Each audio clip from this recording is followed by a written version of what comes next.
Well, we ended last week talking about what are friends for. And his friends have been watching him. We will be studying Job chapter 3. Job's friends, Eliphaz, as we talked about, and we identified him last week. And I'll do Bildad in our next Bible study and take more time just to talk about his history and his interrelatedness to biblical geography. I'll do that in our next Bible study. But now, after 7 days, they've watched Job and they've been sitting there. Job is the one to break the silence. As we approach the discussion now, and we'll spend all of our time in just looking at Job chapter 3, and we may have opportunity to get to Job 4 as well, to get a response to Job's situation. But I just would like to say, with all sincerity, you need to practice utmost caution with friends and family and others when discussing and or analyzing and or critiquing a personal situation where there may be devastation or tragedy or disaster or long-term illness or temporary unexpected illness or an untimely death. Pick any of those. Please be extremely cautious in assessing the result as if someone has done something wrong to deserve it. We like reasons for. Give me a reason for that. There's no reason when you read Job. And again, we're going to be working with this all year. At this point in Job's life, Job has not reconciled a reason. It's continuous agony, moral, physical, spiritual, financially. Be careful, Christian, in not applying, and I know we have this mental separation, Christian terms to a non-Christian context. Like words like grace, heaven, eternal life, crowns, jewels, robes, slippers, golden streets. That's not Job's world.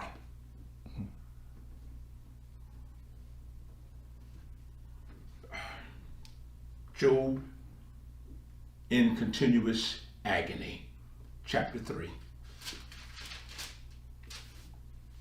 breaks the silence.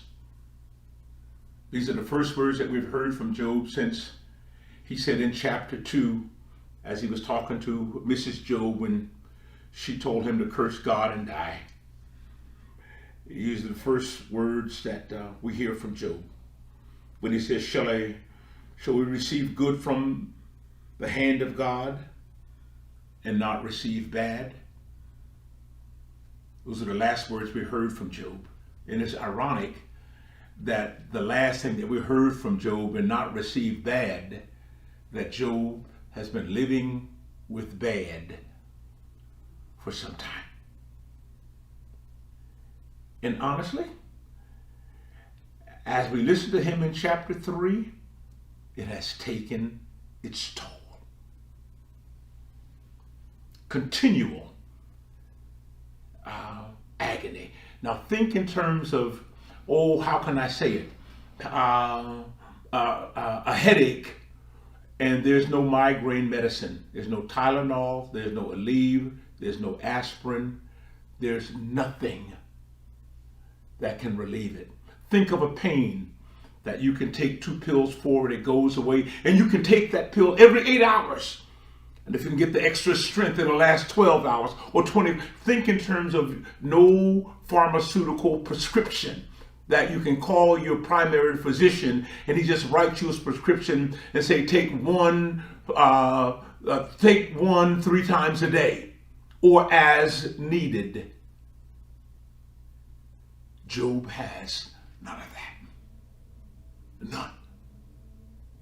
All he has is the shell that he scrapes himself with. All he has is throwing some ashes, and hopefully the dryness of the ashes will ease up the oozing of the festering boils covering his body from head to feet. Okay? You got to keep that here. And it is out of that context that we see 3 aspects of Job. His first words. Before I say anything further, there are 2 things that I want you to keep forefront.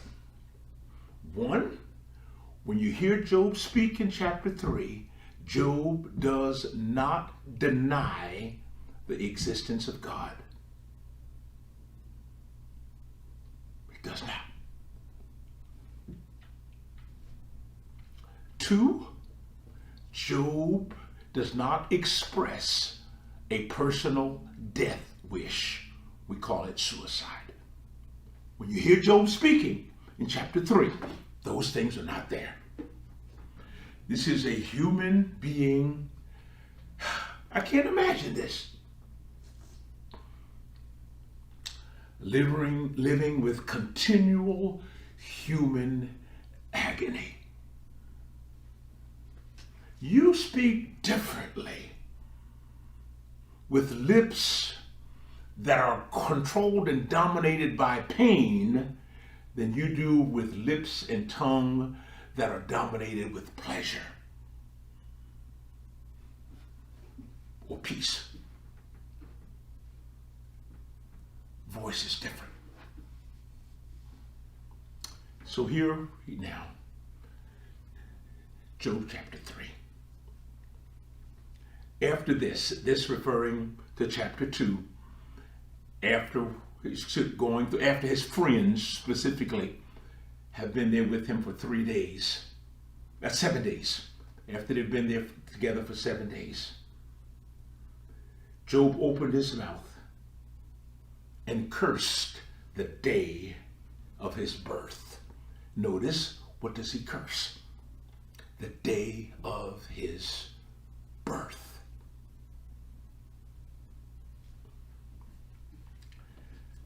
Listen to him talk.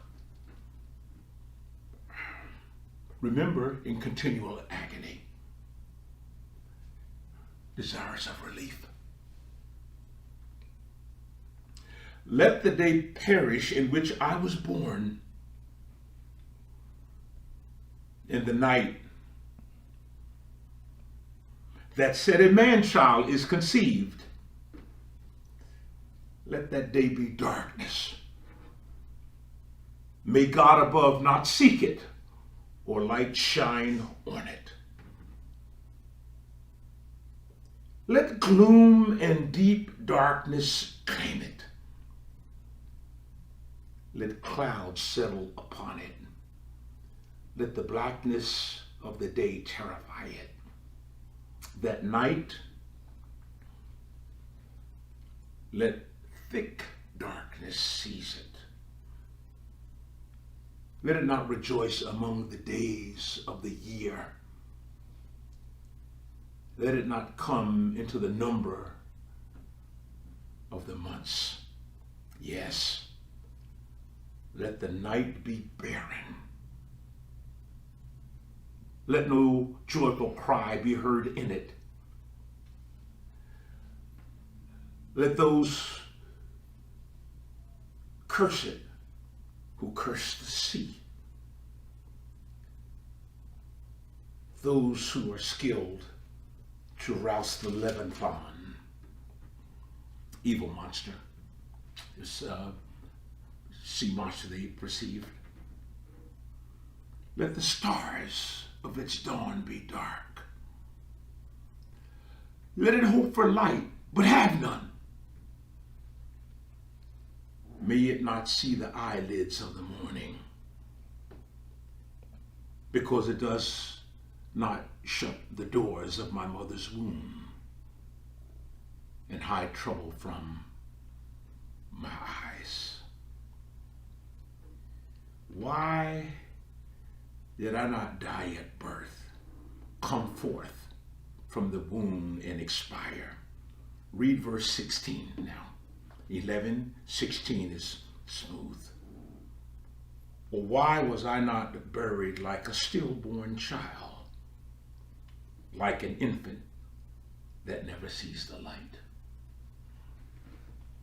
His situation was so bad, he didn't have a death wish, but he had said from where he was sitting, it would have been better if he had never been conceived nor born.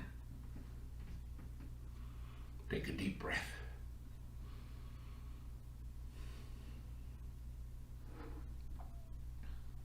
Job was in a low place.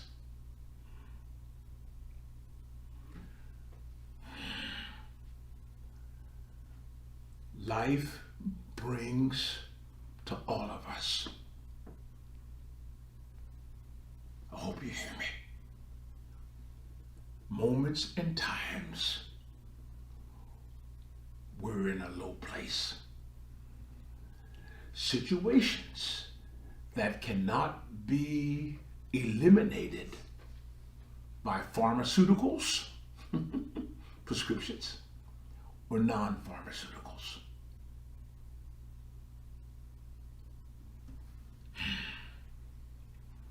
As unpleasant as it may be, there are times in this life that we live with and look like it moves in with us continual agony.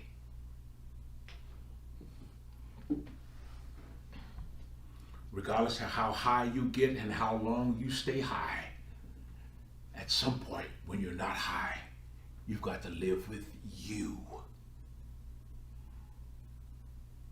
Job didn't talk about anybody else. He didn't blame. He just said, listen, at this moment in my life, it really would have been better if mom and dad hadn't had me. Better for me. I would use a word here, and it was honest. Job was living with a moment of hopelessness. He wasn't thinking about heaven, no by and by, no Beulah land, no other side, no grace.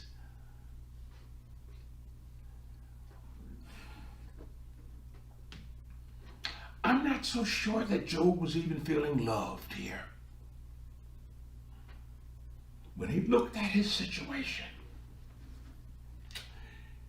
he concluded that it would have been better if he had been a stillbirth, if he had been conceived. It would have been better if he hadn't been, but if he had, it would have been better for him with what he's going through at the moment,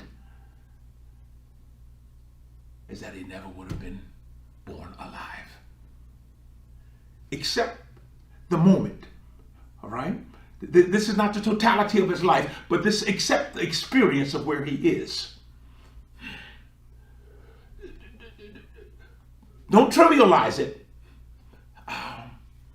Don't act like it didn't happen. But embrace the painful moment. And the reality is, my friends, that we all have our moments. Regardless of how many vacations we go on and how far away with it we go. Regardless of how far or where, you always take yourself.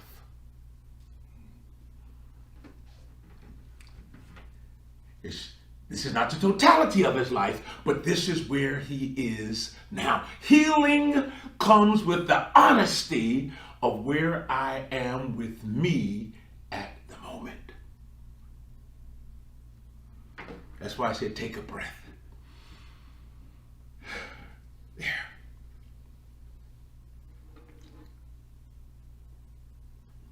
Then he continues, verse 12.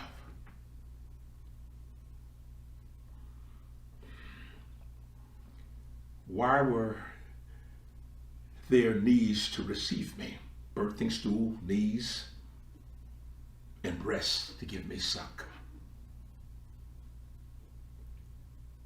Now I would be lying down in quiet. I would be asleep. Then I would be at rest with kings and counselors of the earth who rebuild ruins for themselves, or with princes who have gold, who fill their houses with silver. Verse 17 fits right there. Where is that? There the wicked have ceased from troubling, and the weary are at rest.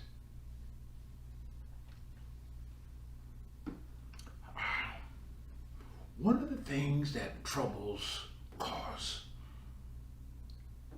disaster, disease, is lack of rest.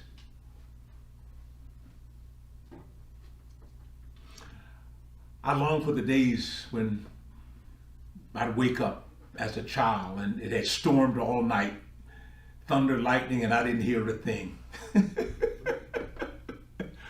I still remember my daddy said, "Boy, you slept through all that storm last night." "Papa, I didn't hear the thunder." "You didn't hear no thunder or lightning?" "Daddy, I heard a thing. All night long the storm raged, but I didn't hear it. Limbs broken off of trees and all that other kind of stuff where we lived in the country. I didn't hear it because I rested just that well. Nothing is more troubling and that can add to one's vexation and that a troubled mind brings is a lack of rest. I'm way out of my field now. And a lot of the stuff that we're given to take is to cause us to sleep and get a good night's rest.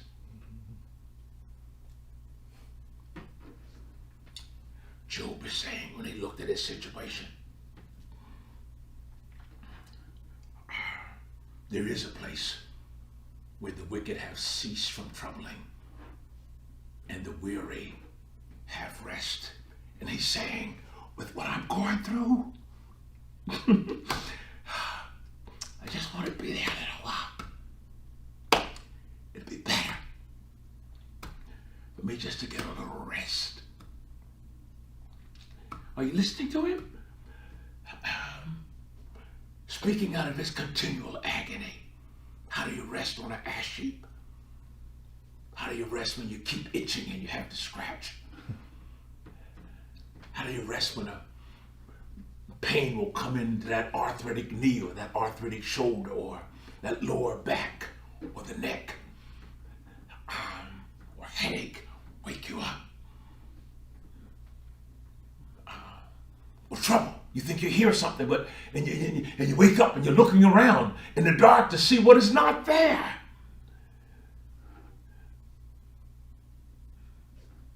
When you wake up and try to resolve the unresolvable, where it takes 24 hours to get from 2 a.m. to 3 a.m.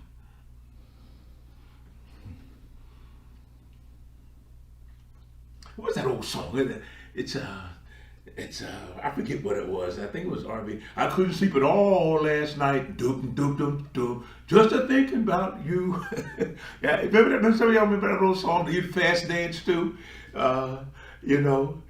Brother was so worried about the girl, he couldn't sleep at all last night. Have you ever woken up tired? It's true.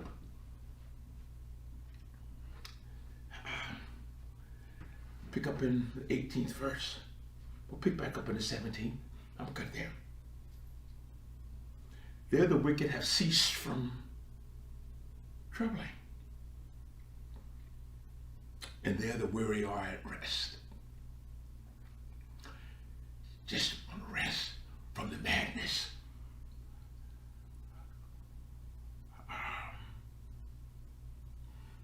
from the wars and rumors of wars and death and dying, and 6 o'clock, 7 o'clock, 8 o'clock, 24-hour news.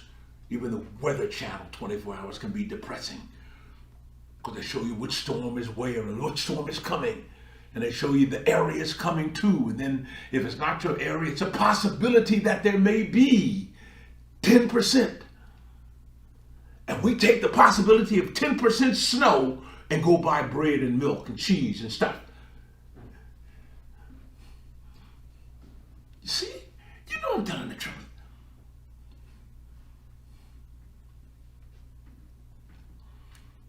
We take a whole breed of animals, dogs, because one particular breed bit someone. We demonize the whole breed, being vicious. And very often the dog will take on the character of its owner.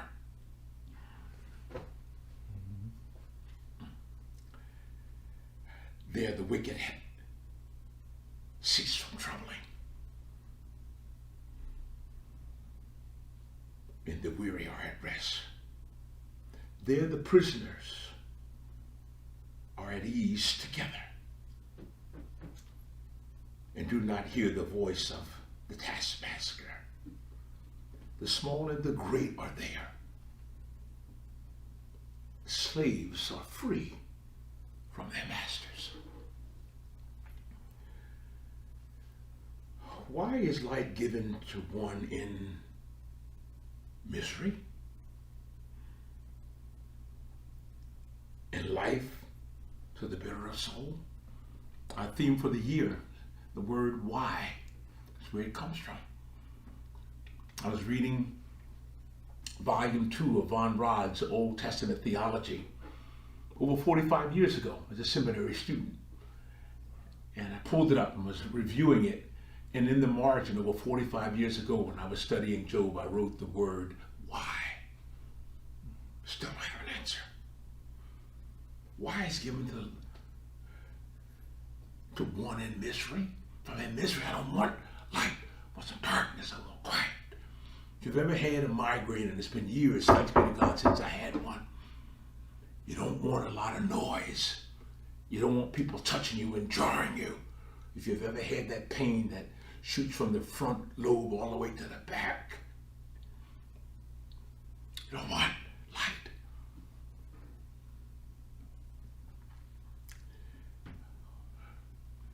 Who long for death, but it does not come. And dig for it more than for hidden treasures. Who rejoice exceedingly and are glad when they find the grave. Why is light given to one who cannot see the way, whom God has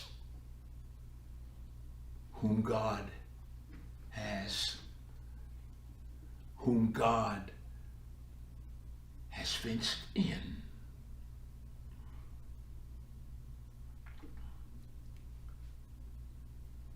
For my sighing comes like my bread,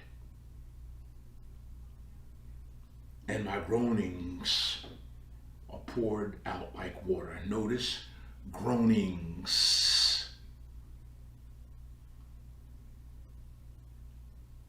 Truly, the thing that I fear comes upon me, and what I dread befalls me. I am not at ease, nor am I quiet. I have no rest, but trouble comes. Take another deep breath.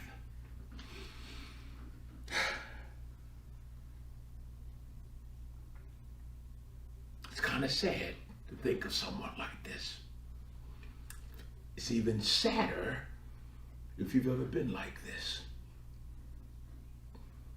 And many of us have, with our smiley faces and our words, I'm fine.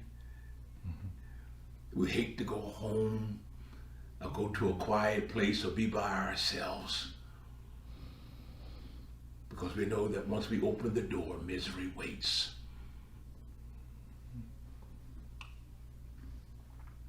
Look at your words here. And I won't get a chance to do all of chapter 4, but I want to introduce it. Look at verses 23 and 24, and I think this was the text of my sermon on the third Sunday of January. Look again carefully. Job speaking from his core.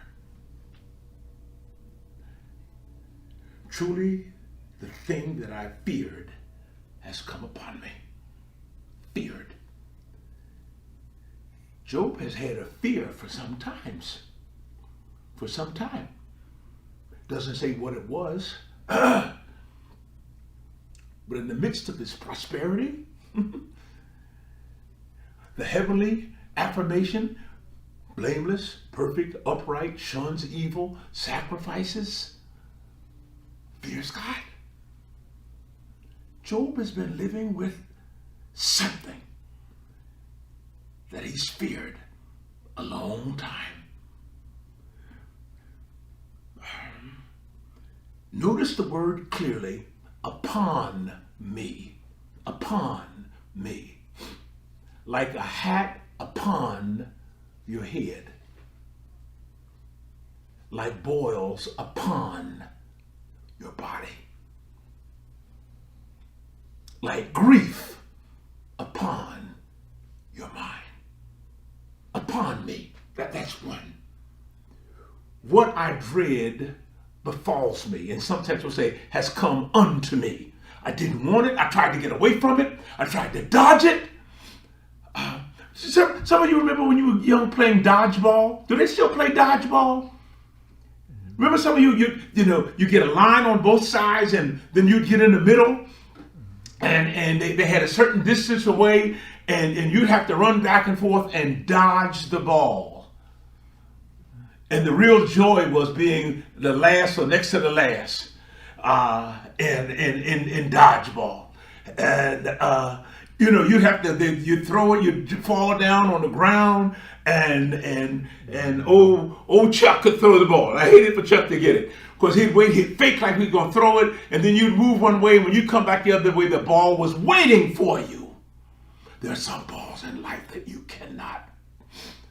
have not dodged, and they knock you down. And sometimes you have to walk out of the circle of security. Notice integrity and honesty. I love Job because he was honest. I'm not at ease. Y'all can look at me all you want, but I'm not at ease. Nor am I quiet. I've sat here and I've got to say something. Notice again, I have no rest. How do you rest in this condition? How do you do it? But trouble, notice, comes. You notice he didn't say trouble came. But in the situation that he is in, he still is anticipating trouble coming. But trouble comes.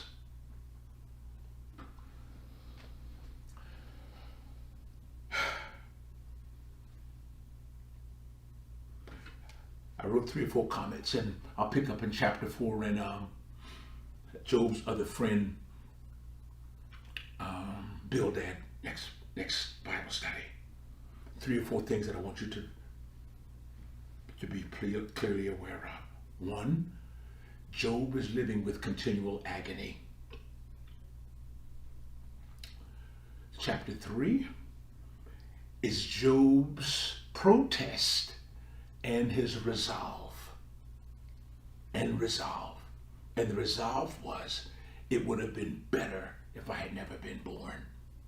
That was the resolve. Not a death wish, but a lack of a birth and conception wish.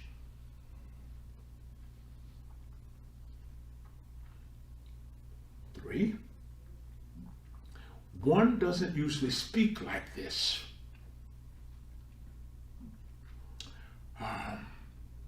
From a position of hope. I think Job, and all that he's going through at that moment, I can't be quiet. Though he didn't say I've lost hope, but these are the words from someone who's not feeling hope. These are the words from someone that's not seeing heaven in his view or their view.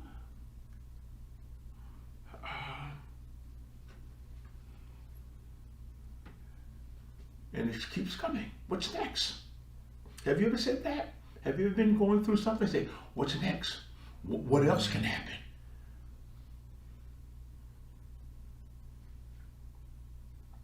Job spoke out of his despair and hopelessness. Another thing that I say, Job speaks with honesty about Job. He's not talking about God, family, stuff, friends. Job is talking about Job. Are you listening? He came back here. What I'm dealing with. And though we go through similar things, no two of us will go through the same thing the same.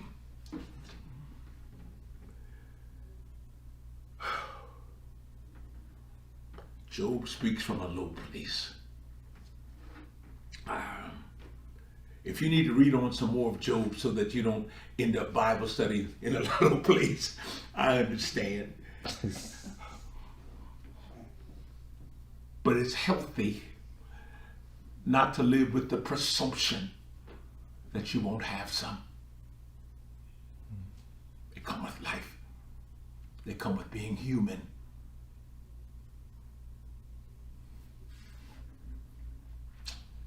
They come with being on this earth where God's kingdom is here, but it is still coming. Take care of yourself. We'll work through this. And I find Job one of the more helpful, therapeutic books. And though I'm stopping at chapter 3, I hope you read on and get engaged in this dialogue. And we'll listen to LFA's next week and meet his week after next and meet his friend Bildad. Heavenly Father, thank you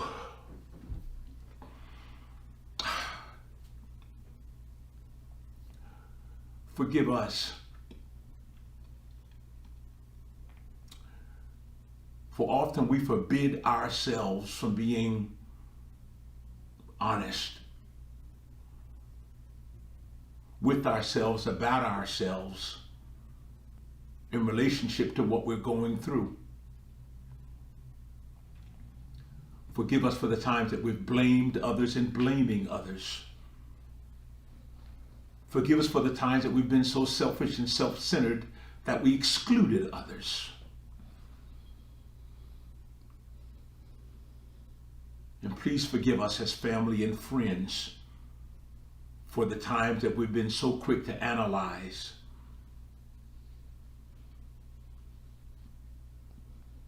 and pronounce judgment in error. We do love you.